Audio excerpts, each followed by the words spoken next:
안녕하십니까? 저는 이화여대 사회학과의 함인희입니다. 오늘 제가 가지고 온 주제는 우리 모두에게 익숙하고 친숙한 환경, 가족입니다. 저희 세대만 하더라도 겉보리 서말만 있으면 처가살이 안 한다. 이런 이야기를 하곤 했었는데 요즘 젊은 세대는 배우자 선택을 할 때 처가의 경제력, 처가에서 아이를 양육하는데 얼마나 지원을 해줄 수 있는지 이런 것들이 굉장히 중요한 요건이 되고 있다고 합니다.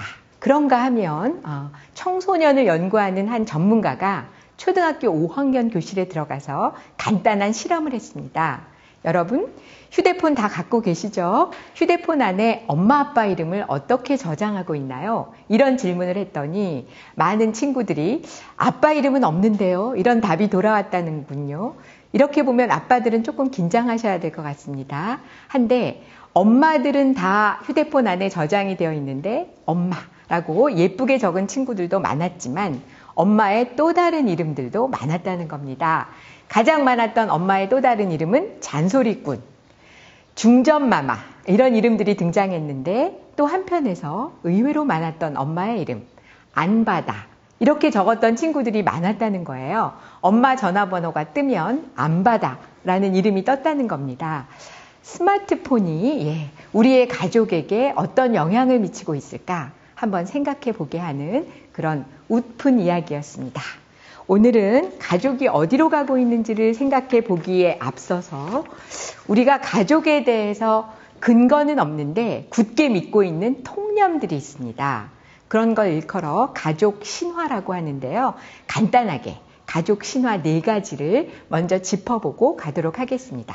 첫 번째 신화는 우리가 모두 가족을 정상과 비정상으로 나누는 것입니다. 하지만 정상 가족과 비정상 가족을 나누는 것은 어느 누구에게도 도움이 되지 않습니다. 실제로는 엄마와 아빠 또 거기서 태어난 자녀로 이루어진 가족만 있는 것이 아니라 요즘 이혼과 재혼을 반복하면서 한부모 가족 혹은 복합가족, 조손가족도 늘고 있고요. 1인 가구가 대세가 되고 있다는 그런 통계도 나와 있습니다. 그런가 하면 다문화 가족 주위에 많이 있고요. 다양한 형태의 기러기 가족도 있고 통계는 없지만 동거의 비율도 확산되고 있고 공동체 가족도 늘어나고 있습니다. 정상 가족에 대한 중요성이 확대가 되면 사람들은 어떤 경험을 하게 되느냐. 우리 가족은 정상이다 라는 걸 외부에 보여주기 위해서 담장을 높게 치는 요새 가족으로 변화하기도 하고요. 가족이라고 할 수도 없는데 껍데기만 가족을 유지하는 빈 조개 껍데기 가족도 등장하게 됩니다. 그래서 모든 가족 형태를 온 마음으로 인정해 주는 것 굉장히 중요한 일이죠. 두 번째 가족 신화는 과거 가족, 전통 가족에 대한 환상입니다. 옛날의 가족은 참 평화로웠을 거야. 그리고 안정된 위계서열이 분명한 그런 공동체를 유지하고 살았을 거야. 이렇게 생각하지만 실제로 옛날의 가족들은 사실은 누군가는 죽고 누군가는 굶어 죽고 병들어 죽고 전쟁터에 나가서 죽는 그런 생존 공동체였습니다. 오히려 오늘날의 가족이 사랑과 애정과 정서를 주고받는 그런 아름다운 공동체가 되었다고 할 수도 있습니다. 과거 가족에 대한 로망, 환상 이것도 우리가 극복해야 되는 신화입니다. 세 번째 가족 신화는 또 홈 스윗 홈에 대한 또 우리의 그 로망이 있는 거죠. 가족은 물론 사랑과 평화가 넘치는 공동체 맞습니다. 서로 사랑하는 사람들이 모여서 위로도 받고 정말 아름다운 공동체이기도 하지만 또 한편에서는 동전의 양면처럼 분노도 있고 갈등도 있고 때로는 극단적일 경우에는 폭력도 있습니다.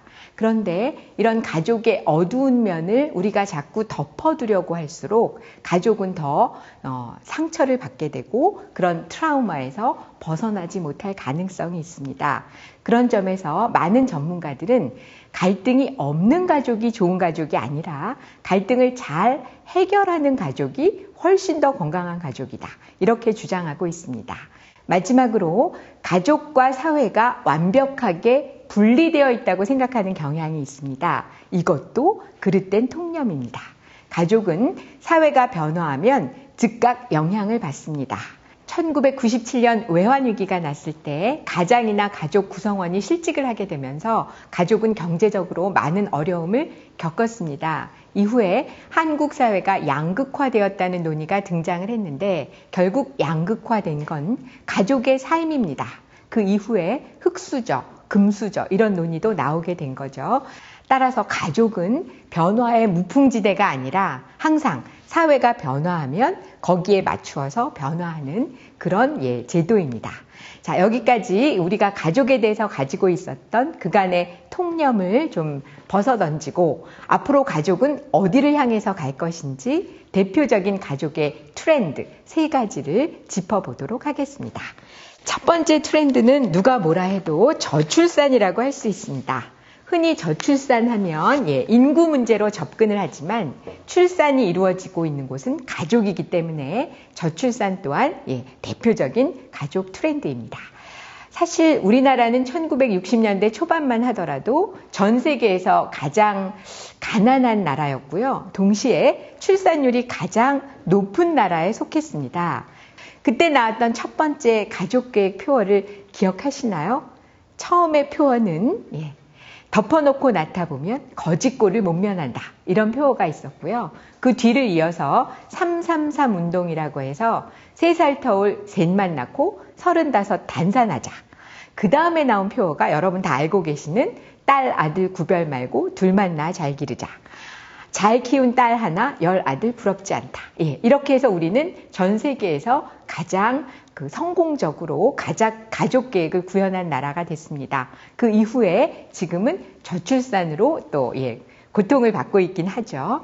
자, 이 저출산 문제는 사실은 첫 번째는 자녀의 의미가 바뀌었기 때문에 나타난 현상입니다. 농경사회에서 자녀는 다산이 다복이었죠. 우리에게는 노동력이었고 나중에 노후에는 부모를 부양하는 굉장히 소중한 자원이었습니다. 그때는 자녀가 많은 것이 축복이었는데 산업사회로 가면서 자녀의 효용 가치는 떨어졌고 어떤 경제학자는 이제 자녀는 소비재다 이렇게 말하기도 합니다. 그러면서 출산율은 급격히 떨어지게 됩니다. 우리나라에서 출산율이 떨어지게 된 가장 중요한 이유는 또 있습니다. 흔히들 결혼한 부부가 아이를 적게 낳고 있구나 이렇게 생각하시지만 실은 결혼율이 떨어지면서 출산율이 떨어진 것도 한국에서는 굉장히 중요합니다. 20대 여성들이 하는 농담이 있습니다. 판단력이 부족해서 결혼하는 거고요. 인내력이 없어서 이혼하는데 기억력이 흐려져서 재혼하는 거래요. 이런 농담을 할 만큼 결혼에 대한 가치관은 빠르게 바뀌고 있습니다. 그런 점에서 앞으로 이 저출산은 한국 사회에 굉장히 중요한 이슈가 될 것이고 이것을 어떻게 극복하느냐 못지않게 이것을 어떻게 수용하느냐 하는 것도 우리에게 필요한 과제라고 하겠습니다. 두 번째 생각해 볼 수 있는 또 우리의 가족 트렌드가 있습니다. 이제 가족은 제도로부터 관계로 변화하고 있다. 이런 주장이 있고요. 일부 가족학자들은 제도 가족에서 우애 가족으로 변화하고 있다. 이런 주장을 하고 있습니다. 자, 제도 가족이라고 하는 건 부부가 중심이 아니라 부모 자녀가 중심인 가족이고요. 서로에 대한 기대는 역할에 대한 기대가 굉장히 큽니다. 생계 부양자로서의 역할 잘하고 가사와 양육 잘하고 그러면 이 제도 가족은 안정성을 유지할 수가 있습니다. 반면에 요즘 젊은 세대는 그것 때문에 결혼하지 않습니다. 젊은 세대는 관계로서의 가족을 굉장히 중요하게 생각합니다. 그렇기 때문에 역할보다는 관계의 질, 부부가 얼마나 사랑하느냐, 나름 얼마나 서로 의지할 수 있느냐 이런 것들이 굉장히 중요해지고 있고요. 부모 자녀보다는 부부의 중요성이 점차 또 중요해지고 있기도 합니다. 한데 이 우애 가족 혹은 관계로서의 가족은 한 가지 약점이 있습니다. 서로 애정이 식었다고 생각하면 쉽게 헤어지는, 그래서 불안정성이 높은 것이 이 관계로서의 가족의 특징이기도 합니다. 미국에서 이혼율이 53%에 이르렀을 때 한 가족학자가 재미있는 연구를 진행했습니다. 100년 해로하고 있는 부부들에게 물었죠. 왜 이혼 안 하시나요? 이렇게 물었습니다. 그랬더니 오랫동안 부부관계를 지속해온 부부들이 이런 이야기를 했습니다. 우리도 사랑해서 결혼을 했죠. 근데 결혼을 했더니 사랑이 도망을 가더라고요. 그럴 때 우리가 이혼하지 않았던 건 이 사랑이 성숙해가는 것을 느꼈습니다.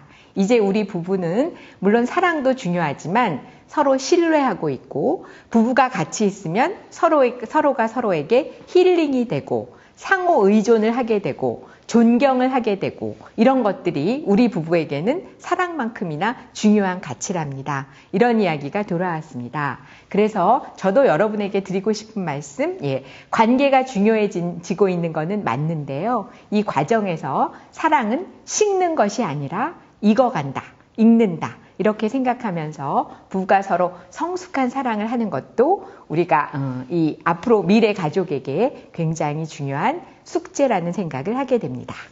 한 가지 트렌드가 더 남아 있습니다. 세 번째 트렌드는 물론 고령화, 초고령화입니다. 한국은 전 세계에서 고령화 속도가 또 가장 빠른 사회이죠. 여러분 이미 알고 계시지만 전체 인구 중에서 7%가 65세 이상 노인이면 고령화 사회, 14%로 2배가 되면 고령 사회, 전체 인구 중에서 20% 이상이 65세 노인이면 초고령 사회, 유엔은 이렇게 분류를 하고 있습니다. 우리나라는 2018년에 이미 고령 사회로 진입을 했고요. 2026년이면 초고령 사회로 진입을 합니다. 프랑스가 고령화 사회에서 고령 사회로 넘어가는데 무려 116년이 걸렸는데요. 우리는 18년 만에 빠르게 고령 사회로 진입을 했습니다. 자, 이 고령 사회는 우리에게 또 상당히 다양한 과제를 던져주고 있는데요. 이 고령 사회를 일컬어서 아무도 가지 않은 길이라고 합니다. 인류 역사상 처음으로 이렇게 65세 이상 노인이 많이 살아계신 경우가 처음 일어나고 있는 거죠. 그래서 고령사회를 지나가는 길에 우리에게 필요한 미덕이 있다면 그건 상상력이다. 이런 이야기들도 하고 있습니다. 자, 이 세 가지 트렌드를 넘어서 이제 마지막으로 우리 가족이 직면하고 있는 또 과제가 하나 있습니다. 최근에 여러분들 다 경험하셨지만 이 위기 상황에 직면하게 되면 사람들은 누구나 가족에 대한 생각을 정말 많이 하게 됩니다. 일본의 그 대표적인 가족 사회학자 야마다 마사히로 교수가 이런 제안을 했습니다. 이제 가족은 두 가지 의미를 갖게 될 거다. 하나는 생활 공동체로서의 가족, 한 공간에 거주하면서 생활을 공유하는 그런 구성원으로서의 가족, 또 한편으로는 이렇게 위기가 발생했을 때 진정한 의미의 도움을 주고받을 수 있는 사람들, 이렇게 두 가지 의미를 우리가 동시에 고려해야 하지 않을까, 이런 이야기가 있었는데요. 그런 차원에서 이제 많은 사람들이 가족의 건강성, 건강한 가족은 어떠한 특징을 가지고 있을까? 여기에 대한 논의도 활발하게 진행하기 시작했습니다. 건강한 가족의 특징은 5가지가 있는데 첫 번째, 구성원 간의 소통이 굉장히 잘 되는 곳, 이곳이 건강한 가족인 거고요. 두 번째는 가족 안에는 어린아이와 노인, 약자들이 있습니다. 이 약자에 대한 돌봄, 배려와 케어링, 이런 것들이 잘 되는 곳, 건강한 가족의 특징입니다. 세 번째는 제가 해로하는 부부에서도 말씀드렸듯이 건강한 가족은 사랑도 많이 하지만 신뢰도 많이 합니다.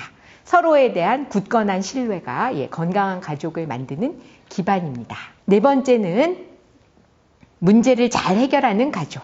그것도 건강한 가족의 특징이고요. 마지막으로 건강한 가족은 이웃으로부터, 공동체로부터, 마을로부터 폐쇄된 그런 공간이 아니라 이웃을 향해서, 사회를 향해서 열려있는 곳입니다. 소셜 네트워크 혹은 사회 지원망을 공고하게 갖고 있는 가족, 이런 가족들이 건강한 가족이다.